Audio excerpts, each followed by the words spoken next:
चलो देखो ये एक्सरसाइज 4.4 सवाल नंबर पहला का तीसरा है। सवाल बोला गया कि हमें मूल की प्रकृति ज्ञात करना है। मतलब मूल कैसा होगा, वास्तविक है कि वास्तविक नहीं है।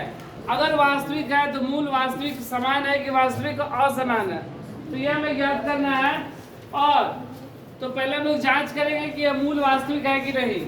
वास्तविक रहेगा तो हम लोग मूल निकालेंगे, वास्तविक नहीं रहेगा तो मूल नहीं निकालेंगे। जैसे कि इससे पहले वाले सवाल में हम लोग निकाले थे, पहला सवाल मूल वास्तविक नहीं था, डी का मान 0 से कम आ गया था। दूसरे में डी का मान 0 के बराबर आया था, मतलब मूल वास्तविक और समान था। अब यहाँ फिर डी का मान निकालेंगे, देखते हैं कि 0 आता है डी का मान, कि 0 से कम आता है कि 0 से अधिक।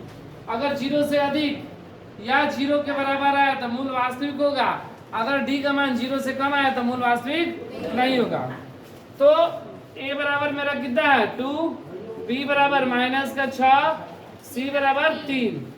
तो डी बराबर बी स्क्वायर -4ac, बी का मान -6 का स्क्वायर -4 इंटू ए का मान 2 और सी का मान 3।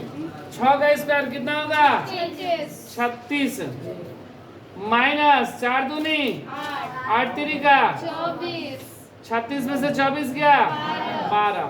तो डी का मान 0 से बड़ा है ना, लेकिन यहाँ डी का मान 0 से क्या है, बड़ा है, इसलिए मूल वास्तविक होगा।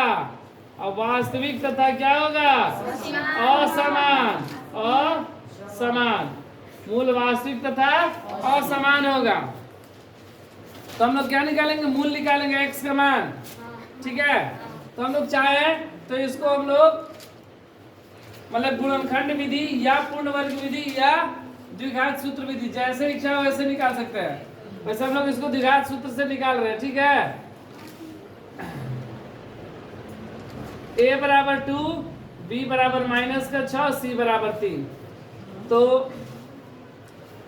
ये तो हो ही गया। x बराबर -b प्लस माइनस √d बटा में 2 है, माइनस b का मान -6 प्लस माइनस √d का मान 12 बटा में 2 इंटू ए का मान 2।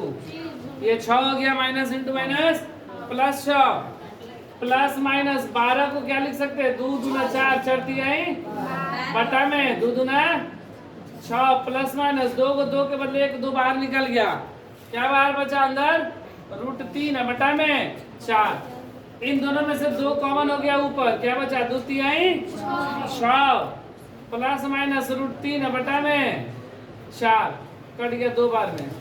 तो इसलिए अल्फा बराबर 3 प्लस √3 बटा में 2 और बीटा बराबर 3 माइनस √3 बटा में 2। हमसे x का मान पूछा गया था ना, इसलिए x बराबर क्या हो जाएगा, ये दोनों मान, क्योंकि क्या बोला गया था, मूल वास्तविक है, वास्तविक तथा असमान। तो असमान दोनों अलग अलग है, इसलिए x बराबर 3 प्लस √3 बटा में 2 और एक 3 माइनस √3 बटा में 2। यही हमारा क्या होगा